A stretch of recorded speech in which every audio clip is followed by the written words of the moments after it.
হরে কৃষ্ণ, জয় শ্রী রাধে, রাধে রাধে। আমরা সকলেই জানি আমাদের মৃত্যুর পর আমাদের শরীরটা এই পৃথিবীতেই রয়ে যায়, কিন্তু আমাদের আত্মা আমাদের সঙ্গে পরলোকে চলে যায়। এটাই আমরা সবাই জানি, কিন্তু আমরা অনেকেই জানি না যে আত্মা ছাড়াও আরও 5টি জিনিস আমাদের সঙ্গে এই পৃথিবী লোক ত্যাগ করে আমার সাথে পরলোকে যাত্রা করে।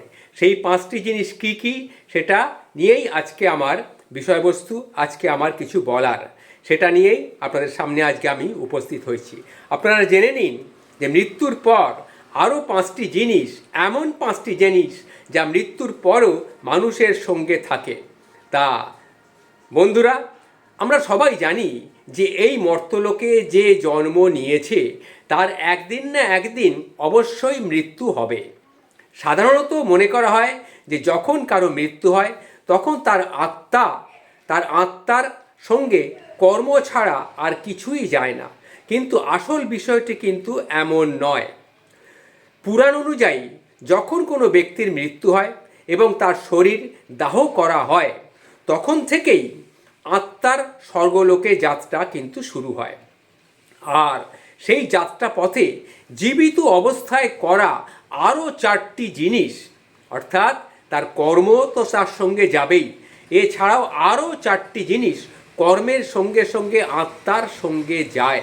অর্থাৎ মৃত্যুর পরে প্রেতাত্মার সঙ্গে মোট 5টি জিনিস সব সময়ে থাকে। সেই 5টি জিনিস কি কি সেটা নিয়েই আজকে আপনাদের সামনে আমি কিছু বলতে উপস্থিত হয়েছি। পুনর্জন্মের সময় এই 5টি জিনিস যথাযথ সময়ে আত্মার সঙ্গে সেই নতুন যে শরীর সে পায় সেই শরীরে সে প্রবেশ করে।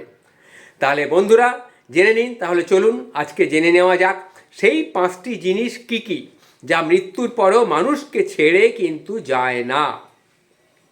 গরুড় পুরাণে বর্ণিত আছে যে এই 5টি জিনিসের মধ্যে সর্বপ্রথম যে জিনিসটি হলো সেটি হচ্ছে কামনা। সর্বপ্রথম 5টি জিনিস, তার মধ্যে সর্বপ্রথম হচ্ছে কামনা। 1, গরুড় পুরাণ অনুযায়ী পূর্বজন্মের সময় কামনা মানুষ এবং অন্যান্য প্রাণীকে নতুন শরীর ধারণও কিন্তু সাহায্য করে। কামনা অনুসারেই মানুষের নতুন জন্ম কিন্তু শুরু হয়। অর্থাৎ মৃত্যুর সময় মানুষ যে যে জিনিস কামনা করে সেগুলো নিয়েই সে পরজন্মে যাত্রা শুরু করে। সুতরাং কামনা বাসনাকে মানুষ ত্যাগ করতে পারে না, সেই কামনাকেই নিয়েই সেই পরবর্তী যাত্রা তার শুরু হয়। কামনা অনুসারেই মানুষের নতুন জন্ম হয়। সেগুলো মৃত্যুর পরেও যা সে কামনা করে সেগুলো মৃত্যুর পরেও তার সঙ্গে যায়। আর সেই কামনার কারণেই আত্মাকে পুনরায় কোনো না কোনো শরীরে ফিরে আসতেই হয়। এটাই হচ্ছে আসল বিষয়বস্তু।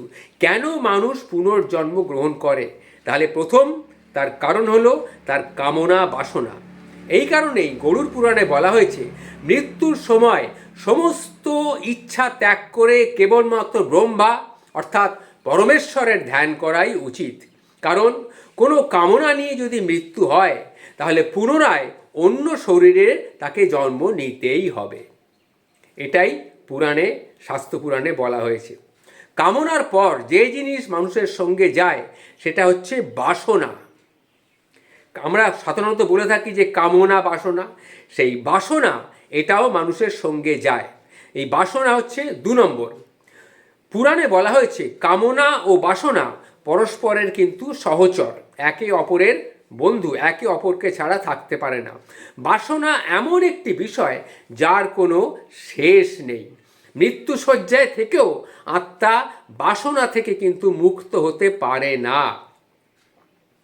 সাংসারিক চাহিদা ও সুখের প্রতি আকর্ষণই হলো বাসনা। বাসনা কি সেটা আপনারা সবাই জানেন, আমি আবার বলছি, বাসনা হলো সাংসারিক চাহিদা এবং সুখের প্রতি আকর্ষণ, এটাই হলো বাসনা।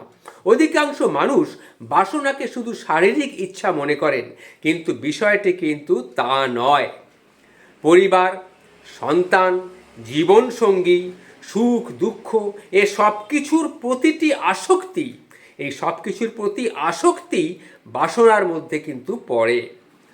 পুরাণ অনুসারে যে ব্যক্তি মৃত্যুর সময় নিজের পরিবার, নিজের সন্তান, নিজের স্ত্রী ও অপূর্ণ ইচ্ছার কথা ভাবতে ভাবতে প্রাণটাকে ত্যাগ করে, সে পরের জন্মে সেই বাসনারই ফল কিন্তু সে ভোগ করে। এই প্রসঙ্গে রাজা ভরতের কাহিনী খুবই উল্লেখযোগ্য। সেই কাহিনীটা আমার সামনে প্রথমে আমি উপস্থাপিত করছি, তাহলে বিষয়টি আপনাদের কাছে আরও পরিষ্কারভাবে ফুটে উঠবে।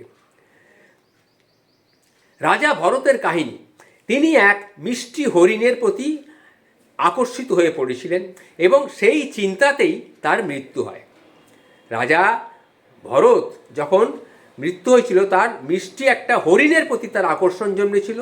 তার ফলে কি হয়েছিল, পরের জন্মে তিনি হরিণ রূপে জন্মগ্রহণ করেন। তাই মৃত্যুকালে বাসনা, ইচ্ছা এই সমস্ত কিন্তু রাখা উচিত নয়। 3 নম্বর হচ্ছে কর্ম। বাসনার পর যে জিনিস মানুষের সঙ্গে মৃত্যুর সময় থাকে তা হলো তার কর্ম। গরুড় পুরাণ অনুযায়ী মানুষ সারা জীবনে যে ভালো বা খারাপ কর্ম করে, ভালো কর্ম এবং খারাপ কর্ম, সেগুলো মৃত্যুর পরও আত্মার সঙ্গে সে কিন্তু যায়। শ্রীমদ্ ভগবত গীতায় বলা হয়েছে যে এক মুহূর্ত মানুষ কর্ম ছাড়া কিন্তু থাকতে পারে না। মানুষ কর্ম ছাড়া এক মুহূর্ত থাকতে পারে না, এটা ভগবত গীতায় কিন্তু আমরা পেয়েছি। মৃত্যুর সময় আত্মা শরীরের মাধ্যমে করা সমস্ত কর্ম নিজের সঙ্গে বহন করে। এই কর্মই পরলোকে সুখ বা দুঃখের কিন্তু তার কারণ হয় এবং পরবর্তী জন্মে তার ফল তাকে ভোগ করতেই হয়। শ্রীকৃষ্ণ বলেছেন যে কর্মের ফল বহু জন্ম পর্যন্ত কিন্তু তাকে অনুসরণ করে। মহাভারতে ভীষ্ম পিতামহের সরসজ্জার ঘটনা একটা উৎকৃষ্ট উদাহরণ। যে কথাটা বললাম যে কর্মের ফল জন্ম জন্ম ধরে তাকে বহন করতে হয়, তাকে অনুসরণ করে, তার প্রকৃষ্ট উদাহরণ হলো ভীষ্ম পিতামহের সরসজ্জা। আর 4 নম্বরে বলবো ঋণ। ঋণ মানে কর্য, ধার দেনা। অর্থাৎ কর্মের পর গরুড় পুরাণে ঋণের কথা কিন্তু বলা হয়েছে। যদি কেউ জীবিত অবস্থায় কারো কাছে ঋণী থাকে, তবে মৃত্যুর আগে তা শোধ করে দেওয়া অবশ্যই উচিত। কারণ ঋণ নেওয়া এবং দেওয়া এ দুটোই জন্মান্তর পর্যন্ত পিছু ছাড়ে না।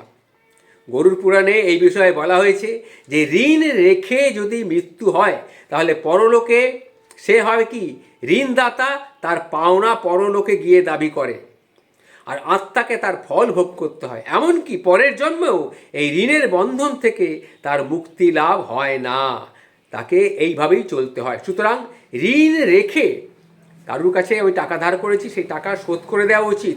যে কোনো ঋণ, কর্মের ঋণও হতে পারে। আর একটা লাস্ট হচ্ছে, শেষে বলবো 5 নম্বরে পুণ্য। পঞ্চম এবং শেষ জিনিসটি হলো পুণ্য কর্ম। গরুড় পুরাণ অনুসারে দান ধ্যান করা, পরোপকার করা, সৎ কর্ম করা, এই সমস্ত হচ্ছে পুণ্য কাজ। এগুলো বহু জন্মান্তর পর্যন্ত আত্মার সঙ্গে কিন্তু এগুলো যায়।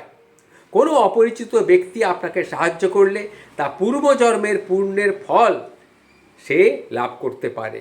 শাস্ত্রে পুণ্যকে ব্যাংকে জমা টাকার সঙ্গে তুলনা করা হয়েছে, যা দুঃসময়ে কাজে আসে।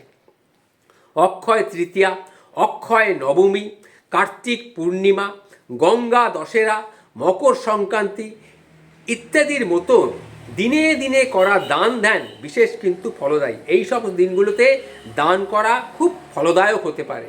এই কারণে প্রতিটি মানুষের উচিত যে জীবনে যতটা সম্ভব পুণ্য সঞ্চয় করা। তা বন্ধুরা, গরুড় পুরাণে এই বলা এই বিষয়গুলোর দিকে মনোযোগ যদি আপনারা সবাই দেন, সমস্ত বন্ধুরা যদি দেন, তাহলে মৃত্যুর পর তার সদ্গতি লাভ করাই কিন্তু সম্ভব হবে। সে অবশ্যই সদ্গতি লাভ করবে। এই যে কথাগুলি বললাম, এগুলো যদি আপনাদের মনের মতো হয়ে থাকে, এগুলো শাস্ত্র পুরাণ ঘেটেই আমি এগুলো উদ্ধার করেছি, সেগুলোই আপনাদের সামনে তুলে ধরলাম। যদি আপনারা মনে করেন হ্যাঁ সঠিক কথা, তাহলে সবার কাছে ছড়িয়ে দেওয়ার জন্যে ধার্মিক মানুষদের কাছে ছড়িয়ে দিন, শেয়ার করে দিন। জয় শ্রী রাধে রাধে রাধে।